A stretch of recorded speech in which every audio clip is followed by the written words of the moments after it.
নমস্কার বন্ধুরা, আশা করি সবাই খুব ভালো আছো। তোমাদের পড়াশোনা খুব ভালোভাবে চলছে এবং তোমাদের প্রস্তুতিও জোর কদমে হচ্ছে। তো আজকের যে ভিডিওর আমাদের টপিক এবং তোমাদের শুধুমাত্র জেনারেল ইনফরমেশনের জন্য না, এই যে আজকের টপিকটা সেটা কিন্তু তোমাদের আসন্ন পরীক্ষাতেও খুব গুরুত্বপূর্ণ। One nation one election. আমরা জানি রিসেন্টলি এই ওয়ান নেশন ওয়ান ইলেকশন নিয়ে কিন্তু অনেক চর্চা হচ্ছে। তোমরা জানো যে ক্যাবিনেট যে মন্ত্রিসভা রয়েছে তারা কিন্তু এই ওয়ান নেশন ওয়ান ইলেকশনের জন্য অ্যাসেন্ট দিয়ে দিয়েছে। এবার এটি পার্লামেন্টে পেশ হওয়ার অপেক্ষা রয়েছে এবং যদি এটা রাষ্ট্রপতির সই পেয়ে যায় তাহলে কিন্তু 2029-এ যে আমাদের লোকসভা ইলেকশন হতে চলেছে সেখান থেকেই কিন্তু এই ওয়ান নেশন ওয়ান ইলেকশন যে প্রজেক্ট রয়েছে বা এই আইন রয়েছে সেটি কিন্তু ইমপ্লিমেন্ট হতে পারে। তো এত সোজা না বিষয়টা বোঝা, একটুখানি ডিটেলসে আজকে আমরা আলোচনা করব এই ওয়ান নেশন ওয়ান ইলেকশন কি। এবং আমরা জানি যে লোকসভার ইলেকশন এবং রাজ্যের ইলেকশন কিন্তু একসাথে হয় না। তো দুটোর ইলেকশনকে তোমাকে যদি একই সময় করাতে হয়, একই টাইমে করাতে হয়, তাহলে একটা সিঙ্ক মেনটেন করতে হবে, যেখানে বিধানসভার ইলেকশন লোকসভার ইলেকশন একই বছরে হবে, একই সময় হবে। তো এটি কি করে করা যেতে পারে, আদেও এটা ইমপ্লিমেন্ট করা যাবে কিনা, এবং ওয়ান নেশন ওয়ান ইলেকশন কি জিনিস তার বিস্তারিত চলো আমরা এই ভিডিওতে জেনে নিচ্ছি। আচ্ছা, আগে জাস্ট ছোট্ট করে তোমাদেরকে একটা ব্যাকগ্রাউন্ড আমি দিয়ে দিই, তারপরে আমরা বিষয়টায় আসছি। তাহলে এখানে দেখতেই পাচ্ছ যে আমাদের পূর্ব রাষ্ট্রপতি মিস্টার রামনাথ কোবিন্দজি, এই কোবিন্দ কমিটিকে অ্যাপয়েন্ট করে সেন্ট্রাল গভর্নমেন্ট 2 সেপ্টেম্বর 2023, যেখানে এই কোভিড কমিটিকে অ্যাপয়েন্ট করা হয় এটার জন্য যে তারা ওয়ান নেশন ওয়ান ইলেকশন কিভাবে ইমপ্লিমেন্ট করা হবে, one nation one election implement করার জন্য কি কি আইনি পরিবর্তন করতে হবে, আমাদের এক্সিস্টিং লজে কি পরিবর্তন করতে হবে, কতগুলি সংবিধান সংশোধনী আইন আনতে হবে, তার জন্য রেকমেন্ডেশন দেয় হচ্ছে আমাদের কোভিন্দ কমিটি। এই কোভিন্দ কমিটি তাদের রিপোর্ট সাবমিট করে মার্চ 2024-এ এবং আমাদের যে মন্ত্রিসভা রয়েছে, ক্যাবিনেট রয়েছে, যারা গুরুত্বপূর্ণ মন্ত্রিত্ব পদে রয়েছে এবং প্রধানমন্ত্রী, তারা এই যে কোভিন্দ কমিটির যে রেকমেন্ডেশন সেটি কিন্তু অ্যাকসেপ্ট করে। কবে অ্যাকসেপ্ট করে? 18 সেপ্টেম্বর 2024। এবং বলা হচ্ছে যে আমাদের 2029-এ যখন লোকসভার ইলেকশন হবে, তার কারণ তোমরা জানো যে এই যে লোকসভা ইলেকশন সেটা কিন্তু 2024-এ কন্ডাক্ট করা হয়েছিল, তার মানে 5 বছর, সেটা কিন্তু 2029-এ আমাদের আবার লোকসভার ইলেকশন হতে চলেছে। তো সেই লোকসভা ইলেকশনে বলা হচ্ছে যে এই বছর শীতকালীন অধিবেশনে যদি one nation one election pass হয়ে যায় তাহলে 2029-এ এই যে আমাদের এই যে ওয়ান নেশন ওয়ান ইলেকশন রয়েছে সেটি কিন্তু হতে পারে বা ইমপ্লিমেন্ট হতে পারে 2029-এর লোকসভার ইলেকশনের মধ্যে দিয়ে। কিন্তু বুঝতেই পারছো যে এতটা কিন্তু খুব সহজ একটা হবে না। কেন হবে না সেটা আমি পরে আসছি। জাস্ট আগে তোমাদেরকে ছোট্ট করে বুঝিয়ে দিই ওয়ান নেশন ওয়ান ইলেকশন কি জিনিস। এখানে হয়তো তোমরা দেখতে পাচ্ছ যে আমাদের যে লোকসভার ইলেকশন এবং রাজ্যগুলির যে বিধানসভা ইলেকশন সেগুলো কিন্তু একই সময় হয় না।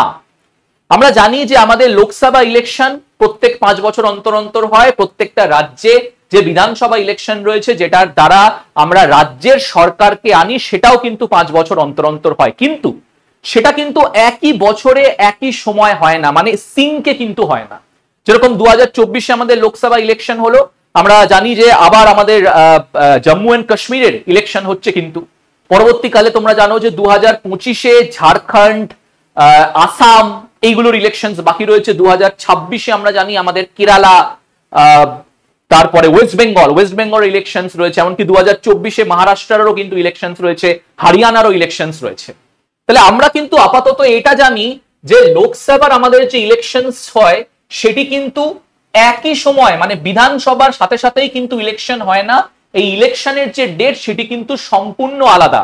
যেরকম আমাদের লোকসভা ইলেকশন 2024-এ হয়েছিল, কিন্তু আমাদের পশ্চিমবঙ্গের যে বিধানসভা ইলেকশন সেটি কিন্তু হতে চলেছে 2026-এ। তাহলে যদি ওয়ান নেশন ওয়ান ইলেকশন তোমাকে ইমপ্লিমেন্ট করতে হয় তাহলে প্রথমে লোকসভার ইলেকশন এবং আমাদের প্রত্যেকটা রাজ্যের বিধানসভা ইলেকশনকে কিন্তু একই সময় হতে হবে, একই বছরে হতে হবে। দেখো, এমন কিন্তু জিনিসটা না যে ওয়ান নেশন ওয়ান ইলেকশন আগে আমরা কোনোদিনও ইমপ্লিমেন্ট করিনি বা আগে আমরা এরকম ইলেকশন দেখিনি যেখানে লোকসভা বিধানসভার ইলেকশন কিন্তু একই সাথে সাথে হচ্ছে। আমরা 1967 অব্দি দেখেছি যে আমাদের লোকসভার ইলেকশন এবং বিধানসভার ইলেকশন কিন্তু একই সাথে সাথে হতে, যেরকম তোমরা দেখতেই পাচ্ছ 1952, 1957, 62 তে এবং 67 এ আমরা কিন্তু দেখেছি যে স্টেট অ্যাসেম্বলি ইলেকশন, বিধানসভা ইলেকশন এবং আমাদের যে লোকসভার ইলেকশন সেটা কিন্তু সাইমালটেনিয়াসলি হতে, এদের মধ্যে একটা কিন্তু সিঙ্ক ছিল। কিন্তু তোমরা জানো যে 1967 এ আমরা দেখি যে রিজিওনাল পার্টিগুলো যে রয়েছে সেই রিজিওনাল পার্টিগুলোর উত্থান বা তাদের ডমিনেন্স আমরা কিন্তু দেখতে পারি যে এই সময় থেকে যে কংগ্রেসি রাজ, এই কংগ্রেসি রাজ কিন্তু বিভিন্ন রাজ্যে শেষ হচ্ছে এবং যে আঞ্চলিক দলগুলো তারা কিন্তু আস্তে আস্তে ওঠা শুরু করছে এবং এই উঠতে গিয়ে বিভিন্ন বিভিন্ন রাজ্যে আমরা দেখেছি যে বিধানসভা ইলেকশন হয়ে যাওয়া পর তার যে সময়কাল থাকে 5 বছর, 5 বছরের আগেই কিন্তু সরকার পড়ে যেতে, তার মানে বিধানসভাতে হয়তো রুলিং পার্টির সংখ্যাগরিষ্ঠতা ছিল না এবং আমরা অনেক রাজ্যেই কিন্তু দেখেছি যে বিধানসভার ইলেকশনের পরপরই 1967 এ, 1968 এ, 1969 এ অনেক রাজ্য যে সরকার তারা কিন্তু বিধানসভাতে তাদের সংখ্যাগরিষ্ঠতা মেনটেন করে রাখতে পারে না, এজন্য বিধানসভা ডিসলভ হয়ে যায়। এমনকি তোমরা যদি লোকসভা ইলেকশন দেখো তাহলে লোকসভা ইলেকশনেরও হওয়ার কথা ছিল 1970 সালে, কিন্তু সেটাও পিছিয়ে গিয়ে হয়ে যায় 1971 এ। তাহলে এই যে সিঙ্ক ছিল আগে একটা সাইমালটেনিয়াস ইলেকশন যেটা হতো সেটা কিন্তু 1967 এর পরে বিগড়ে যায় এবং পরবর্তীকালে আমরা কিন্তু দেখতে পারি লোকসভার ইলেকশন আলাদা সময় হচ্ছে এবং বিধানসভার যে ইলেকশন সেটা কিন্তু আলাদা সময় হচ্ছে। তো এটাকে সিঙ্কে আনতে গেলে ভাই কি করতে হবে? তো এই যে কোভিন্দ কমিটি রয়েছে তারা 15টা অ্যামেন্ডমেন্ট সাজেস্ট করেছে, 15টা, এবং এই 15টা অ্যামেন্ডমেন্টের মাধ্যমে কোভিন্দ কমিটি বলেছে যে রাজ্যগুলিকে লোকসভা ইলেকশনকে সিঙ্কে আনা হবে, একই বছরে করা হবে। তার জন্য যে সবথেকে গুরুত্বপূর্ণ আর্টিকেলটায় তারা ফোকাস করছে সেটি হচ্ছে insertion of article 82A sub clause 1। আচ্ছা, এতে কি রয়েছে? এতে রাষ্ট্রপতি একটা ডেট বলবে, এই ডেটটাকে বলা হচ্ছে অ্যাপয়েন্টি ডেট বা অ্যাপয়েন্টেড ডেট। এই অ্যাপয়েন্টেড ডেটে লোকসভার ইলেকশনও কন্ডাক্ট করা হবে, তার সাথে সাথে সমস্ত রাজ্যের যে বিধানসভা ইলেকশনস রয়েছে সেটিও কিন্তু একই সাথে কন্ডাক্ট করানো হবে, যাতে লোকসভা ইলেকশনের মধ্যে এবং বিধানসভা ইলেকশনের মধ্যে একটা সিঙ্ক আসে, তাতে যেটা একই সময় করানো যেতে পারে। তাহলে এই আর্টিকেলটা কিন্তু খুব গুরুত্বপূর্ণ লোকসভা ইলেকশন এবং বিধানসভার ইলেকশনকে সিঙ্কে আনার ক্ষেত্রে। কিন্তু স্যার আপনি এক্ষুনি বললেন যে বিধানসভার সময়কাল 5 বছর, যদি 2026-এ ওয়েস্ট বেঙ্গলের ইলেকশন হয় তাহলে তার নেক্সট বিধানসভা ইলেকশন হওয়ার কথা 2031-এ, কিন্তু আপনি বলছেন যে লোকসভার ইলেকশন কিন্তু হওয়ার কথা রয়েছে আমাদের 2029-এ। তাহলে 2029-এ যদি লোকসভার ইলেকশন হয় তাহলে ওয়েস্ট বেঙ্গলের ইলেকশনও কিন্তু করতে হবে 2029-এ। বা ফর এক্সাম্পল তুমি কর্ণাটকা নিয়ে নাও, সব থেকে ভালো একটা এক্সাম্পল। তার কারণটা কি? কর্ণাটকার ইলেকশন হওয়ার কিন্তু কথা রয়েছে 2028 সালে। এবার ধরে নাও, সাপোজ ধরে নাও যে আমাদের যে অ্যাপয়েন্টি ডেট বা যে ডেটে লোকসভার ইলেকশন হওয়ার কথা সেটি ধরে নাও ফর এক্সাম্পল 5 এপ্রিল 2029।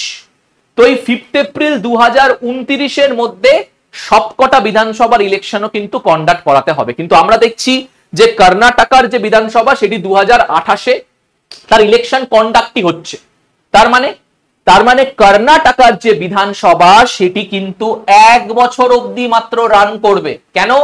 তার কারণ লোকসভার ইলেকশনের ডেট এবং বিধানসভার ইলেকশনের ডেট সেটিকে কিন্তু ম্যাচ করাতে হবে।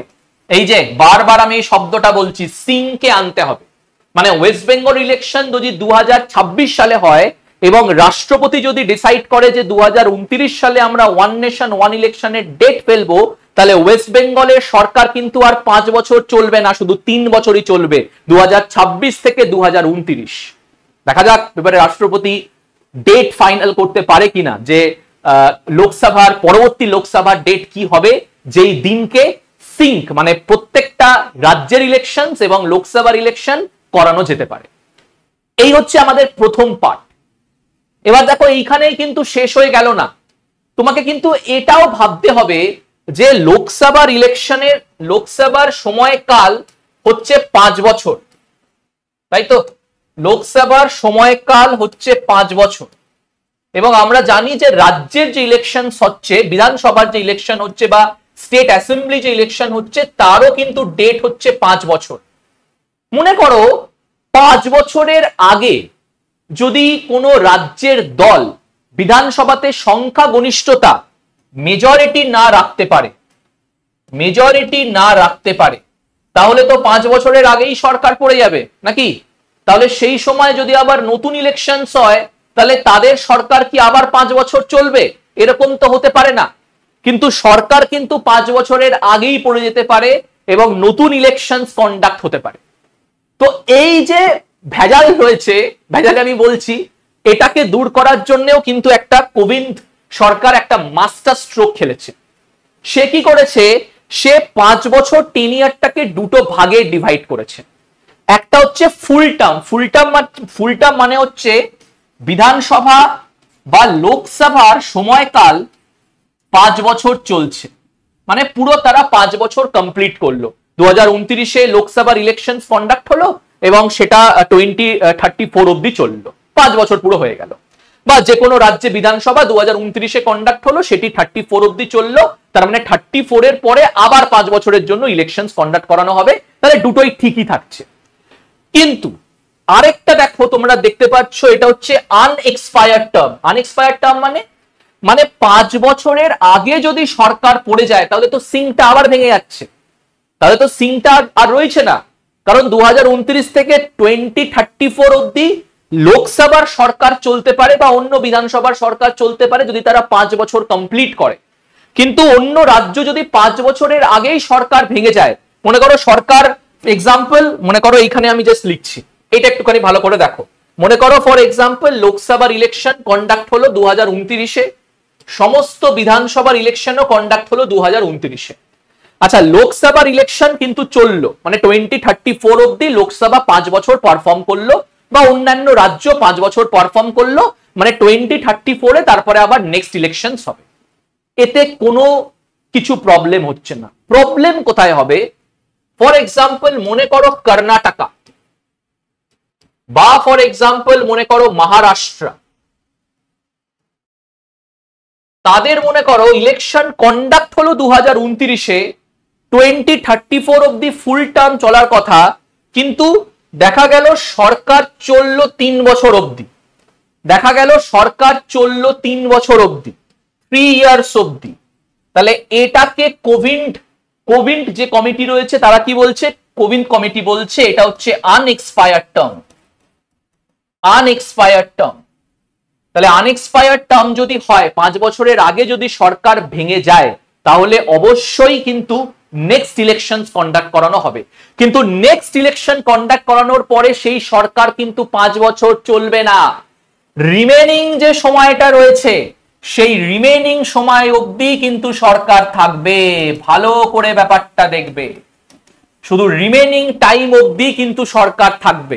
ফর এক্সাম্পল আজকে ওয়েস্ট বেঙ্গল ইলেকশন 2029-এ হলো, সরকার হয়তো 5 বছর চালাতে পারলো না, তার আগেই বিধানসভা ভেঙে দেওয়া হলো। তো 2029 থেকে মনে করো 2031 অব্দি সরকার চললো, 2 বছর চললো, তো নতুন বিধানসভার ইলেকশন হলো। এবার নতুন যে বিধানসভা ইলেকশন হচ্ছে তার কিন্তু সময়কাল সেই সময় থেকে 5 বছর হবে না, ওই 5 বছরের যে এগ্রিগেট সময় শুধু সেইটুকুই হবে। তার মানে 2031-এ যদি সরকার ভেঙেও যায়, নতুন ইলেকশনের পরে সেই সরকারটা কিন্তু আর 3 বছর চলবে, 2031 থেকে 2034 অব্দি। তাহলে এই হচ্ছে আনএক্সপায়ার্ড টার্ম। আশা করি তোমরা এটা খুব ভালো করে বুঝতে পারলে। আবারও জাস্ট আরেকবার তোমাদেরকে বলে দিচ্ছি যে ফুল টার্ম হলে কোনো সমস্যা নেই, সিঙ্কে রয়েছে। যদি রাজ্যগুলো 5 বছরের আগে বিধানসভা ভেঙে যায়, নতুন ইলেকশন কন্ডাক্ট করানো হবে, কিন্তু নতুন ইলেকশনের পরে তাদের সরকার কিন্তু আর 5 বছর চলবে না। তাদের যে রিমেনিং পিরিয়ডটা রয়েছে, যত বছরই হোক না কেন, যে রিমেনিং পিরিয়ডটা রয়েছে সেই রিমেনিং পিরিয়ড অবধি কিন্তু চলবে এবং পরবর্তীকালে নেক্সট যে ইলেকশনস রয়েছে সেটাকে কন্ডাক্ট করানো হবে।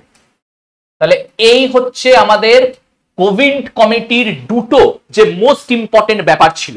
প্রথম ব্যাপার ছিল যে বিভিন্ন রাজ্যের বিভিন্ন সময় ইলেকশন, সেটি তিনি বললেন কি, আমাদের পূর্ব প্রেসিডেন্ট বললেন সেটিকে দূর করা যেতে পারে যদি একই সাথে ইলেকশন কন্ডাক্ট করানো হয়। যদি কোনো সরকার 5 বছরের আগে ভেঙে পড়ে তাহলে নতুন সরকার শুধু রিমাইন্ডার অফ দ্য পিরিয়ডটাই কিন্তু থাকবে, সে আবার পরবর্তীকালে 5 বছরের জন্য চুজ করা হবে না। যতদিন সেই 5 বছরের সময়কাল রয়েছে, 1 বছর হোক 2 বছর হোক, সে কিন্তু ততদিনই সময়কালে থাকবে। পরবর্তীকালে 2034-এ আবার নতুন ইলেকশন লোকসভার এবং বিভিন্ন রাজ্যের বিভিন্ন বিধানসভার করানো হবে। ওকে, আশা করি তোমরা এটা বুঝতে পারলে। আরেকটা ইম্পর্টেন্ট ক্লজ রয়েছে, এটা হচ্ছে সেকেন্ড ক্লজ। এই যে তোমাদের ওয়ান নেশন ওয়ান ইলেকশন বলছে, এটা হচ্ছে সেকেন্ড ক্লজ। এবার দেখো, প্রত্যেকটা রাজ্যের প্রত্যেকটা লোকসভার ইলেকশন নয় একসাথে করা হলো, লোকাল বডিজ এর ইলেকশন গুলো কি হবে, মানে পঞ্চায়েত মিউনিসিপ্যালিটির ইলেকশন কি হবে। তো কোভিড কমিটি বলছে যে লোকসভা এবং বিধানসভার ইলেকশনের পরে উইদিন 100 ডেজ যে লোকাল বডিজ এর যে ইলেকশন রয়েছে সেটাও কিন্তু কন্ডাক্ট করানো হবে। তার মানে সেম বছরে সমস্ত ইলেকশন কন্ডাক্ট করানো হচ্ছে, পার্লামেন্টের, স্টেট লেজিসলেচারের, এমনকি লোকাল বডিজ। কিন্তু দেখো, এটা করা এত ইজি হবে না। কেন? তার কারণ লোকাল বডিজ কিন্তু স্টেট লিস্টে এন্ট্রি 5-এ পড়ে। যদি এতে অ্যামেন্ডমেন্ট করতে হয় তাহলে কিন্তু তোমাকে স্পেশাল মেজরিটিও লাগবে, প্লাস হাফ রাজ্যের কিন্তু রায়ও লাগবে। তো এটা করা হয়তো এতটা ইজি হবে না। তো আশা করি যে তোমরা ডিটেলস গুলো বুঝলে, যে মোস্ট ইম্পর্টেন্ট পয়েন্ট গুলো এখানে বুঝতে পারলে। এবার অবশ্যই এর ফেভারেও আর্গুমেন্ট রয়েছে, এর এগেনস্টেও আর্গুমেন্ট রয়েছে, জাস্ট কিছু আমরা দেখে নিই, কম্পেয়ার একটা করে নিই। তাহলে তোমরা দেখতে পাচ্ছ যে সরকার কি আর্গুমেন্টটা দিচ্ছে। সরকার আর্গুমেন্ট দিচ্ছে যে একটা এরকম বিভিন্ন সময় ইলেকশন করাতে কিন্তু অনেক টাকা সরকারের খরচা হচ্ছে। এটা কিন্তু সরকারের খরচা, পলিটিক্যাল পার্টির খরচা না। যেরকম তোমরা এখানে দেখতে পাচ্ছ যে ইলেকশন কমিশনের ডেটা হিসেবে 2014 লোকসভা ইলেকশন করাতে ইলেকশন কমিশনের খরচা পড়ে প্রায় 3870 কোটি টাকা। শুধুমাত্র বিহারের 2015 ইলেকশন কন্ডাক্ট করাতে খরচা পড়ে 300 কোটি টাকা। তার মানে বুঝতে পারছো যে এইগুলো বৃহৎ পপুলেশনের রাজ্য ওয়েস্ট বেঙ্গল, উত্তরপ্রদেশ, তার ইলেকশন কন্ডাক্ট করাতে বিধানসভার কত খরচা হয়। তো সরকার বলছে, মানে বিজেপি সরকার বলছে যে এই যে খরচাগুলো রয়েছে সেইগুলো কমানো যেতে পারে যদি আমরা একসাথে সব ইলেকশনকে কন্ডাক্ট করাই। তাছাড়া পলিটিক্যাল পার্টির উপরেও কিন্তু লেস বার্ডেন পড়বে। তোমরা জানো যে একটা ইলেকশন করাতে গেলে পলিটিক্যাল পার্টিরও কিন্তু অনেক খরচা রয়েছে, তাদের হোর্ডিং, তাদের ব্যানার, তাদের প্রচার বা বিভিন্ন যে জায়গাগুলো রয়েছে তাদের কিন্তু খরচা রয়েছে। তো অবশ্যই এই খরচা বাঁচাতে যদি তারা একবার, মানে প্রত্যেক 5 বছর অন্তর অন্তর যদি খরচা করে তাহলে কিন্তু তাদেরও হাতে অনেক টাকা বাঁচছে। নেক্সট কি বলা হচ্ছে, model code of conduct. Model code of conduct কি তোমরা সবাই জানো যে election commission election date announce হওয়া থেকে শুরু করে ইলেকশন রেজাল্ট বেরোনো পর্যন্ত একটা মডেল কোড অফ কন্ডাক্ট চালায়। এখানে প্রত্যেকটা পলিটিক্যাল পার্টি, প্রত্যেকটা ক্যান্ডিডেটকে এই মডেল কোড অফ কন্ডাক্ট মানতে হয়। এবং যখন মডেল কোড অফ কন্ডাক্ট চলবে তখন কিন্তু সরকার আর ফাংশন করে না, পুরো দেশটাই বা যতক্ষণ না ইলেকশন হচ্ছে সেটা কিন্তু ইলেকশন কমিশনের হাতে থাকে। তো সেই সময় সরকার বলছে একটা পলিসি প্যারালিসিস হয়ে যায়, মানে সরকার সেই 3 মাস বা 4 মাসের জন্য যেহেতু কাজ করতে পারে না, তো তারা কোনো বিল, কোনো ডিসকাশন, কোনো ডিবেট এইসবও কিন্তু করতে পারে না। তো যাই হোক, সরকার এটাই বলছে যে তাদের ওই 5 বছরের মধ্যে 3 মাসেই তারা যে কাজ সেটি করে, এবং এই 3 মাস তারা কিন্তু কাজ করতে পারছে না because model code of conduct লাগু রয়েছে। নেক্সট, ইন্টারনাল সিকিউরিটিতে এফেক্ট পড়ছে। তার কারণ বিভিন্ন লোকসভার ইলেকশনে তোমরা জানো যে প্যারামিলিটারি ফোর্স, মিলিটারি লাগে। বিভিন্ন এখন তো বিধানসভার ইলেকশনসেও কিন্তু দেখা যাচ্ছে যে বেশিরভাগ বিধানসভা ইলেকশনেই কিন্তু প্যারামিলিটারি ফোর্স, মিলিটারি যাচ্ছে। তো সেখানে দেখা যাচ্ছে একটা ভয়েড, একটা গ্যাপ ক্রিয়েট হচ্ছে ইন্টারনাল সিকিউরিটিতে। সেই সময় ভগবান করুক না, যদি কোনো রকম আক্রমণ হয়, যদি কোনো ইন্টারনাল ইস্যুস হয়, সেই সময় সরকার কি করবে। তো একই সাথে যদি 5 বছরের ইলেকশন হয়ে যায় তাহলে কিন্তু লেস বার্ডেন পড়ছে বিভিন্ন রাজ্যে বিভিন্ন সময় এই আমাদের মিলিটারি, প্যারামিলিটারি ফোর্সেসকে পাঠানোর থেকে। এবার যারা ক্রিটিক্স রয়েছে, যারা অপোজিশন পার্টি রয়েছে, তারা কি বলছে। অপোজিশন পার্টি যেটা বলছে সেটা হচ্ছে এটা কিন্তু ফেডারেল, আমাদের যে যুক্তরাষ্ট্র কাঠামো রয়েছে সেখানে একটা বিশাল বড় আঘাত করার চেষ্টা করা হচ্ছে। অপোজিশন পার্টির কি বক্তব্য? অপোজিশন পার্টি বলছে একটা বিশাল বড় আঘাত করার চেষ্টা করা হচ্ছে। তার কারণ কি, যেহেতু লোকসভা ইলেকশন, বিধানসভা ইলেকশন একসাথে হবে, এই জন্য ন্যাশনাল যে ইস্যুগুলো সেইগুলোই হেডলাইন হবে, রাজ্যের যে ইস্যুগুলো সেইগুলো সাইড লাইন হয়ে যাবে। বিভিন্ন রিজিওনাল পার্টিস তোমরা জানো যে বিভিন্ন জায়গায় কিন্তু বিভিন্ন ইস্যুস রয়েছে, যদি নাগাল্যান্ডে দেখি তাহলে একটা যারা নাগা ইনসার্জেন্টস রয়েছে, নাগাল্যান্ডের সিকিউরিটি ইস্যুস রয়েছে। আসামে তোমরা জানো ট্রাইবাল কমিউনিটির ইস্যু রয়েছে। সিকিমে তোমরা জানো হিলি এরিয়াজের ইস্যু রয়েছে। আমরা জানি যে দিল্লিতে বা ফর এক্সাম্পল ওয়েস্ট বেঙ্গলের ডেভেলপমেন্টাল ইস্যুটা একটা অনেক বড় ইস্যু। তো রিজিয়ন যেহেতু একসাথে ইলেকশনটা হচ্ছে, যে রিজিওনাল ইস্যুস গুলো রয়েছে, যে ইস্যু ভিত্তিক রিজিওনাল ইস্যু ভিত্তিক যে ব্যাপারগুলো রয়েছে সেইগুলো কিন্তু সাইডলাইন হয়ে যেতে পারে এবং এটা একটা যুক্তরাষ্ট্র কাঠামোতে কিন্তু আঘাত আনতে পারে। নেক্সট কি বলা হচ্ছে? নেক্সট বলা হচ্ছে স্পিরিট অফ ডেমোক্রেসি। আমরা জানি যে বিভিন্ন সময় আমরা কিন্তু বিভিন্ন পলিটিক্যাল পার্টিকে ভোট দিই। হ্যাঁ, হয়তো আমরা যখন লোকসভা ইলেকশনে ভোট দিই তখন হয়তো আমাদের চিন্তাধারা অন্য থাকে, যখন আমরা রাজ্যের ইলেকশনে ভোট দিই তখন হয়তো অনেক মানুষের চিন্তাধারা আলাদা থাকে, যখন আমরা পঞ্চায়েত মিউনিসিপ্যালিটি ভোট দিই তখন হয়তো চিন্তাধারা আলাদা থাকে। যদি তুমি একসাথে ইলেকশন করাও তাহলে কিন্তু তুমি চাইলেও রাজ্যের ইস্যু এবং ন্যাশনাল ইস্যু আলাদা করতে পারবে না, তোমাকে ওয়ান ইন্টু অ্যাকাউন্টে নিতে হবে, মানে অল ইন্টু অ্যাকাউন্টে নিতে হবে rather than one into account.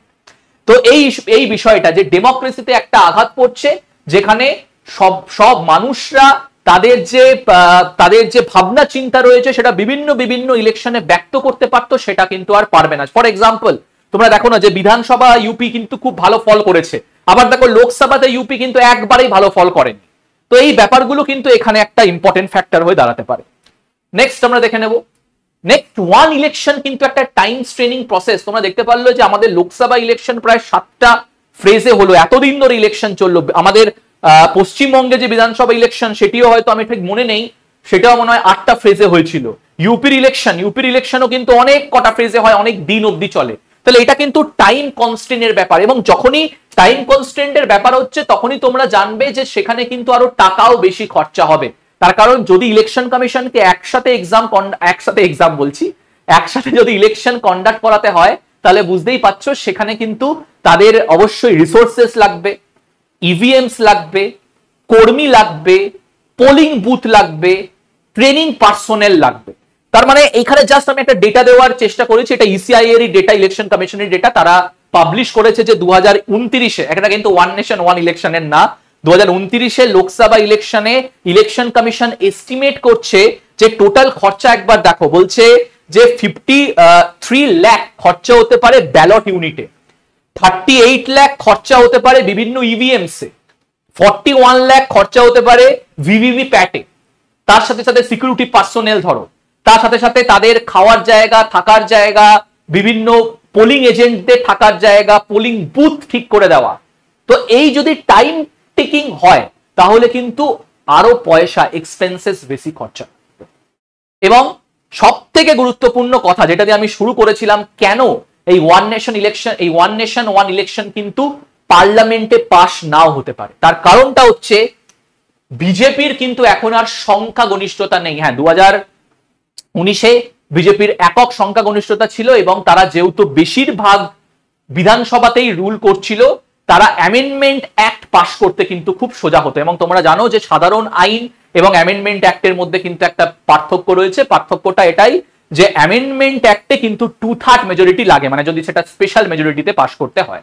তাহলে দেখো এখানে কিন্তু দেখতেই পাচ্ছ যে লোকসভার, রাজ্যসভাতে বিজেপির কিন্তু আর স্পেশাল মেজরিটি নেই। এবং বুঝতেই পারছো যদি আমাদের 15টা অ্যামেন্ডমেন্ট অ্যাক্ট আনতে হয়, যদি 15টা অ্যামেন্ডমেন্ট অ্যাক্ট আনতে হয়, সেটি কিন্তু পার্লামেন্টে পাস করা খুব একটা ইজি ব্যাপার হবে না। তার সাথে সাথে এতগুলো আর্টিকেলে চেঞ্জেস করা হচ্ছে, আর্টিকেল 82, আর্টিকেল 83, আর্টিকেল 172, আর্টিকেল 173, এই এক্সিস্টিং চেঞ্জেস গুলো করা হচ্ছে। তার মানে বুঝতে পারছো তো যে এখানে কিন্তু সরকারের স্পেশাল মেজরিটি লাগবে। এবং এখানে তোমরা দেখতেই পাচ্ছ যে বিজেপির কিন্তু স্পেশাল মেজরিটি আপাতত নেই, যেখানে 2024-এর ইলেকশনে এনডিএ 293, ইন্ডিয়া জোট কিন্তু 240 জিতেছে, স্পেশাল মেজরিটি এখানে হচ্ছে না। যদি রাজ্যসভাতে দেখো, রাজ্যসভাতে অবস্থা আরো খারাপ। এনডিএর 121টা টোটাল রাজ্যের সিট রয়েছে, 85টা কিন্তু ইন্ডিয়ার সিট রয়েছে, এখানেও কিন্তু তাদের কারেন্ট মেজরিটি পড়ছে না। তো দেখা যাক এটা কতক্ষণ যায় বা কত দূর অব্দি যায়। আশা করি এই যে শীতকালীন আমাদের অধিবেশন আসতে চলেছে, এই অধিবেশনেই হয়তো one nation one election propose করা হবে, সেটিকে পাশ করার চেষ্টা করা হবে। বিজেপি একদিকে বলছে যে আমরা বাকি যারা পলিটিক্যাল পার্টি রয়েছে তাদেরকে বোঝাবো এই ওয়ান নেশন ওয়ান ইলেকশন কেন দরকার রয়েছে। অন্যদিকে কংগ্রেস বলছে এটা একটা ইস্যু ডাইভার্সন, বিজেপি আর কিছু পাচ্ছে না, এজন্য কোনো ইস্যুকে ডাইভার্ট করার জন্য এরকম পলিসিস আনছে। তো আজকে আমি এই পর্যন্তই রাখলাম, তোমাদের দুটো দিকই দেখালাম। অবশ্যই কমেন্ট সেকশন খোলা আছে, তোমরা আমাকে বলো যে তোমরা এই ওয়ান নেশন ওয়ান ইলেকশন নিয়ে কি ভাবছো, এটা আদেও ইমপ্লিমেন্ট করা উচিত কি ইমপ্লিমেন্ট করা উচিত না, এবং যদি ইমপ্লিমেন্ট করা হয় তাহলে কোভিড কমিটির যে রিপোর্ট সেটা কতটা তোমাদের ভালো লাগছে, কতটা রেলিভেন্ট লাগছে, একটুখানি আমাকে জানাবে, তাহলে খুব খুশি হব। ঠিক আছে, চলো তাহলে এরকম করেই পড়াশোনা করতে থাকো। পরবর্তী আরেকটা সেশনে এরকমই একটা ইম্পর্টেন্ট টপিক নিয়ে তোমাদের সাথে দেখা হবে। সবাইকে থ্যাংক ইউ।